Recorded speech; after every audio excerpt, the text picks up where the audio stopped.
Bismillahirrahmanirrahim. Pada pembahasan kali ini adalah tentang bagaimana cara kita mentaukidi muakkad, yang mana muakkad tersebut berupa bomer. Apabila kita ingin mentaukidi bomer baris muttasil dan mustatir, baik bomer tersebut berada di posisi rofa, nasab ataupun jer, maka kita bisa melakukannya dengan dua langkah atau dua cara. Yang pertama adalah dengan menggunakan taukid secara lafzi. Artinya kita bisa mentaukidi secara lafaz dengan menambahkan dhamir baris munfasil. Mari kita perjelas dengan memperhatikan contoh-contoh berikut.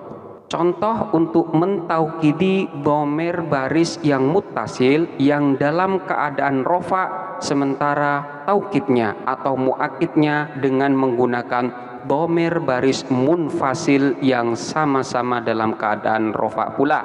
Seperti lafaz qara'tu ana al-kitaba. Qara'tu membaca siapa saya? Ana saya, al-kitaba kepada kitab. Di sini muakkadnya adalah berupa dhamir baris muttasil yang wakilnya adalah mutakallim wahdah. Di sini dhamirnya dalam keadaan rofa, dan cara mentaukidinya adalah dengan menggunakan dhamir lafzi, yaitu mengulang kembali dhamir tersebut. Namun dalam hal ini dhamir yang dibuat sebagai taukid adalah dhamir munfasil. Di sini contohnya dengan menggunakan dhamir munfasil yang sama-sama dalam keadaan rofa pula. Contoh yang lain seperti lafaz qara'tu ma antuma al-kitaba. Qara'tuma membaca siapa kamu berdua, antuma kalian berdua, al-kitaba kepada kitab. Sama dengan contoh yang pertama, di sini pada lafaz qara'tuma terdapat dhamir yang dalam keadaan rofa sebagai fa'il, dan dhamir tersebut berupa dhamir baris muttasil. Sementara langkah yang pertama di dalam mentaukidi dhamir baris muttasil ini adalah dengan menggunakan dhamir baris munfasil yang sama-sama dalam keadaan rofa. Contoh yang lain, manakala dhamir tersebut adalah dhamir mustatir, seperti lafaz qara'a huwa al-kitaba. Qara'a telah membaca siapa dia, huwa dia, al-kitaba kepada kitab. Pada lafaz qara'a di sini terdapat dhamir mustatir yang wakilnya adalah mufrad mudzakkar ghaib. Langkah yang pertama untuk mentaukidi dhamir tersebut adalah sama dengan contoh-contoh yang di atas, dengan cara mengulang-ulang dhamir tersebut, namun dhamir tersebut adalah menggunakan dhamir baris munfasil yang wakilnya pun sama pula, yaitu mufrad mudzakkar ghaib, yaitu dhamir huwa. Jadi pada intinya dhamir yang digunakan adalah harus sama dalam segi wakilnya. Manakala dhamir yang akan ditaukidi atau muakkadnya itu berupa mufrad mudzakkar ghaib, maka dhamir munfasilnya pun harus menggunakan dhamir yang bentuknya mufrad mudzakkar ghaib. Begitu juga dengan manakala muakkadnya berupa jamak muannas ghaibah, maka muakkidnya atau taukidnya itu juga harus menggunakan dhamir munfasil yang berbentuk jamak muannas ghaibah pula. Begitu seterusnya.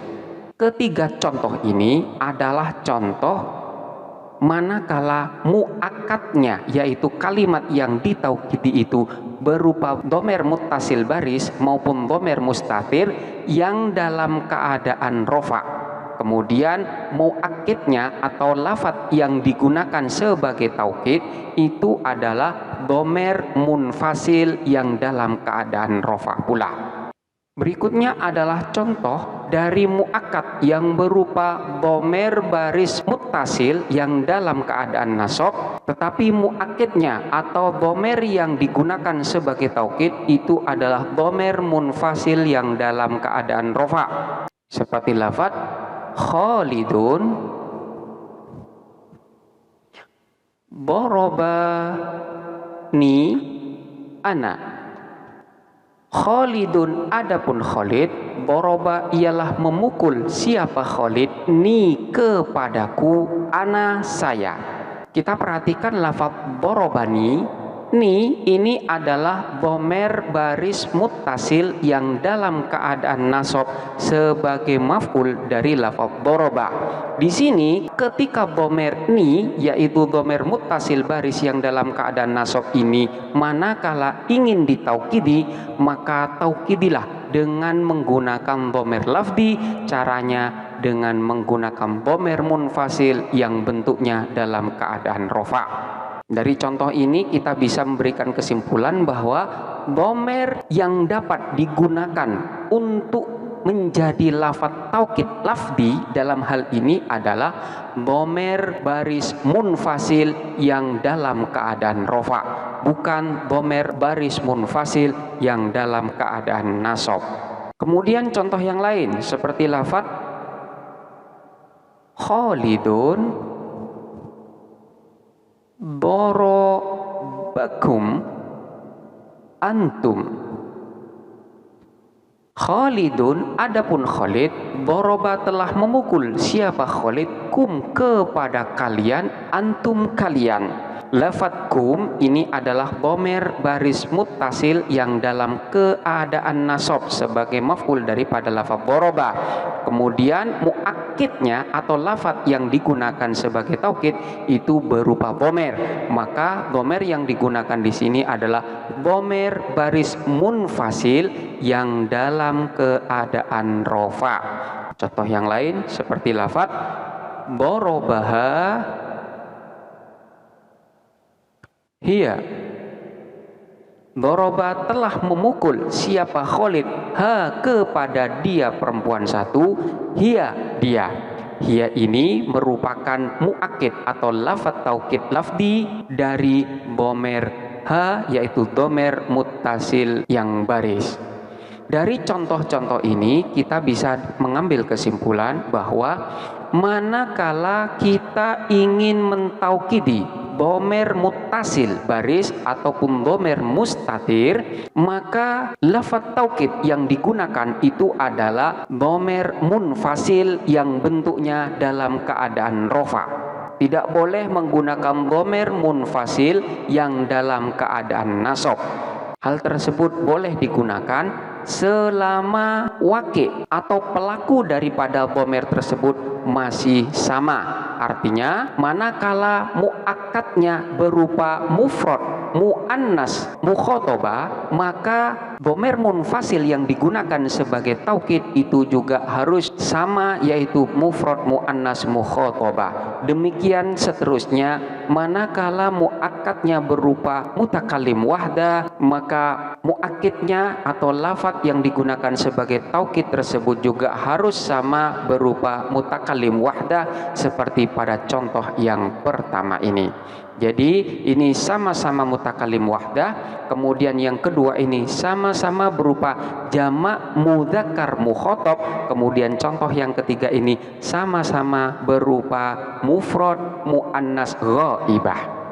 Jadi intinya harus sama, dan dhomer yang digunakan sebagai taukid haruslah, sekali lagi haruslah berupa dhomer munfasil yang dalam keadaan rofa.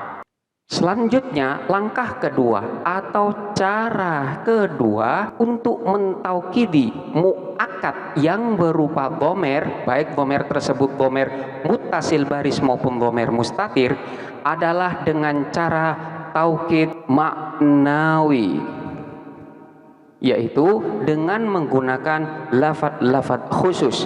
Dalam hal ini lafadz khusus yang digunakan adalah lafadz nafsun atau ainun. Tidak boleh menggunakan lafadz yang lain. Namun sebelum menggunakan lafadz nafsun dan ainun ini, terlebih dahulu harus ada pemisah antara muakkad yang berupa bomer dengan lafadz nafsun dan ainun tersebut. Pemisahnya tersebut berupa bomer baris munfasil. Contohnya seperti lafadz Khalidun boroba ni ana nafsi. Khalidun, adapun Khalid, boroba telah memukul. Siapa Khalid? Ni, kepadaku, ana, aku, nafsi, diriku. Kita perhatikan bomer ni yang ada pada susunan lafaz borobani.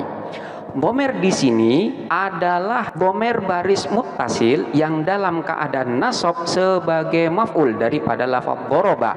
Manakala bomer ni di sini akan ditaukidi dengan menggunakan taukid maknawi, maka harus menggunakan lafaz khusus yang dalam hal ini boleh berupa nafsi, boleh berupa aini. Namun sebelum dengan lafadz nafsi ini haruslah terlebih dahulu terdapat pemisah, dan pemisahnya tersebut berupa bomer baris munfasil. Bomer baris munfasil ini bentuknya pun harus sama atau sesuai dengan lafadz yang akan ditaukidi. Yaitu dalam susunan ini lafadz yang akan ditaukidi di sini adalah berupa mutakallim wahdah. Maka bomer munfasilnya pun harus berupa bomer mutakallim wahdah pula. Selanjutnya pada lafadz nafsun dan ainun ini harus terdapat robit, yang mana robit ini kembalinya kepada muakkadnya, dan robit itu bentuknya pun harus disamakan dengan muakkadnya dalam segi jumlah dan jenisnya. Yang dimaksud dengan jumlah di sini dalam segi mufrad, tasniyah dan jamak, sementara dalam segi jenisnya di sini adalah dalam bentuk mudzakkar dan muannasnya.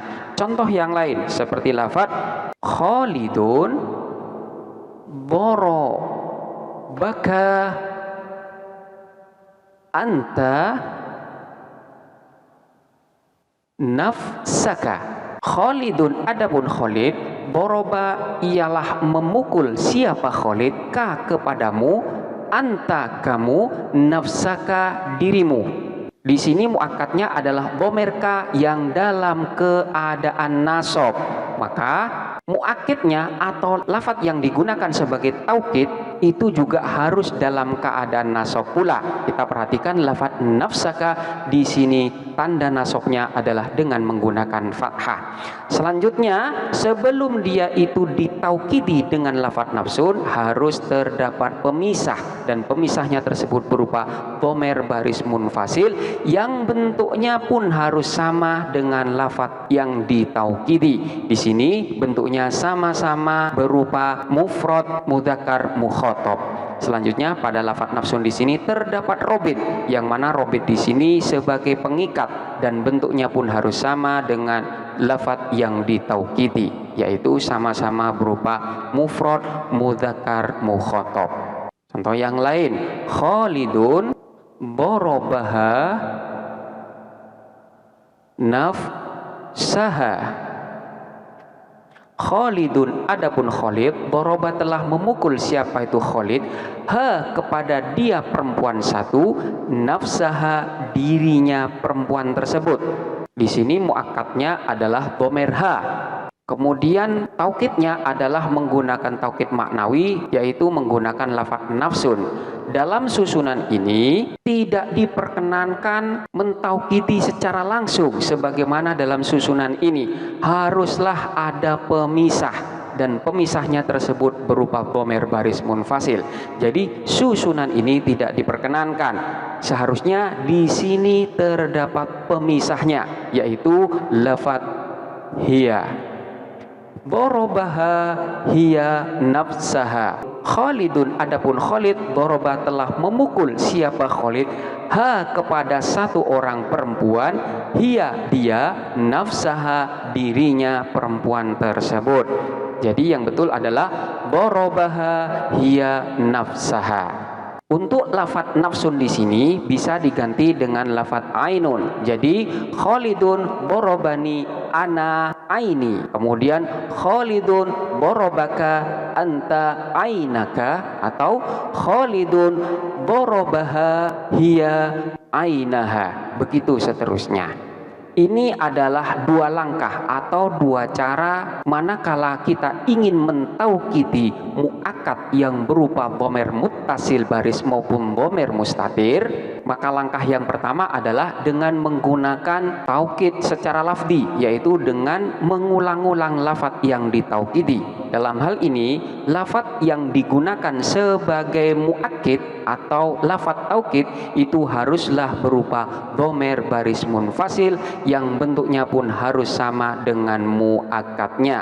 Kemudian langkah yang kedua adalah bisa juga dengan menggunakan taukid maknawi, yang dalam hal ini menggunakan lafadz khusus nafsun dan ainun. Namun sebelum mentaukidi secara langsung dengan lafadz nafsun ataupun ainun ini, terlebih dahulu harus ada pemisah antara muakkad dan muakkidnya. Pemisahnya tersebut harus berupa dhamir baris munfasil yang bentuknya pun harus sama dengan muakkadnya. Selanjutnya, untuk lafadz nafsun dan ainun ini harus terdapat robit yang menjadi pengikat dengan muakkadnya, dan bentuknya pun harus sama dengan muakkadnya. Ini adalah beberapa langkah atau beberapa cara untuk mentaukidi manakala muakkadnya berupa dhamir. Selanjutnya adalah, bolehkah kita mengapofkan lafadz taukid? Sebagaimana kita ketahui bahwa di dalam taukid maknawi terdapat lafadz khusus yang dapat digunakan sebagai taukid. Akan tetapi timbul permasalahan, apakah kita diperkenankan atau diperbolehkan mengatofkan lafadz yang sama-sama digunakan sebagai taukid tersebut? Di sini mayoritas ulama tidak memperbolehkan mengatofkan lafadz taukid satu sama lain, sebab lafadz taukid secara makna memiliki kandungan yang sama dan tidak bisa dipisahkan. Contohnya seperti lafadz jaa Khalidun nafsuhu ainuhu. Ja'a datang Khalidun, siapa Khalid? Nafsuhu dirinya Khalid, ainuhu dirinya Khalid. Susunan ini memberikan pengertian bahwa yang datang itu adalah dirinya Khalid, bukan orang lain ataupun orang yang mewakilinya. Di sini kita lihat terdapat dua lafadz taukid, yaitu lafadz nafsun dan lafadz ainun. Sekalipun di dalam satu susunan di sini terdapat dua lafadz taukid, di sini tidak boleh diatofkan satu sama lain. Jadi tidak boleh kita mengatakan jaa Khalidun nafsuhu wa ainuhu, karena kedua-dua lafadz taukid di sini memiliki kandungan makna yang sama dan tidak bisa dipisahkan. Demikianlah beberapa penjelasan tentang cara kita mentaukidi muakkad yang berupa dhamir, yang di sana terdapat dua langkah atau dua cara. Selanjutnya adalah permasalahan tentang mentaukidi lafadz khusus yang digunakan sebagai taukid. Selanjutnya silahkan untuk dipelajarin dengan seksama dan sampai jumpa pada pembahasan berikutnya.